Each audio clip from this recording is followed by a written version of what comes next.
हा व्हिडिओ पाहून मला सूरजबद्दल खरंच खूप वाईट वाटलं, कारण तो मान खाली घालून बसलेला आहे। कारण इकडे ना पॅडी आणि योगिता आपण कुठे फिरायला गेलो, मी काय पाहिलं, तू काय पाहिलं याबद्दल चर्चा करत असतात।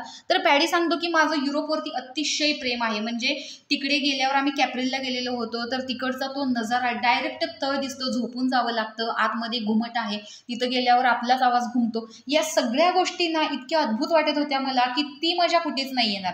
तर योगिता सांगते की हो, मी पण इटलीला गेले होते आणि तिथं ना टेंट्रो नावाचं एक शहर आहे। तर त्या टेंट्रो शहरमध्ये एक ख्रिसमसच्या वेळेस मी गेलेले होते। तर ख्रिसमसच्या वेळेस सगळीकडे टॉयलँड कसं असतं तसं ते शहर जे गजबजलेलं होतं, कारण मधोमध एक त्यांनी ख्रिसमस ट्री लावलेली होती आणि संध्याकाळी लाईट्स ऑफ व्हायचे आणि लाईट्स संध्याकाळी सगळीकडे चालू होऊन ते एक गजबजलेलं शहर असं दिसत होतं। काही नाही, नुसतं आरामात उठायचं, कॅफेमध्ये जाऊन कॉफी प्यायची आणि मस्तपैकी तिकडे बसायचं। तर मी सूरजला पण सांगितलं की मला तिकडे लग्नानंतर आयुष्यातून 1.5 महिन्याचा वेळ काढून तिकडे जाऊन राहायचं आहे, कारण मी 2च दिवसासाठी गेले।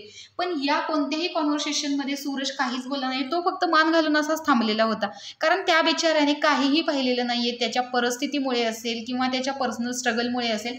तर खरंच आज सूरजने मन भावुक करून टाकलेलं आहे। तर तुम्हाला याबद्दल काय वाटतं हे कमेंट बॉक्समध्ये नक्की सांगा। अशाच व्हिडिओसाठी आपल्या चॅनलला सबस्क्राईब करा। तोपर्यंत बाय बाय।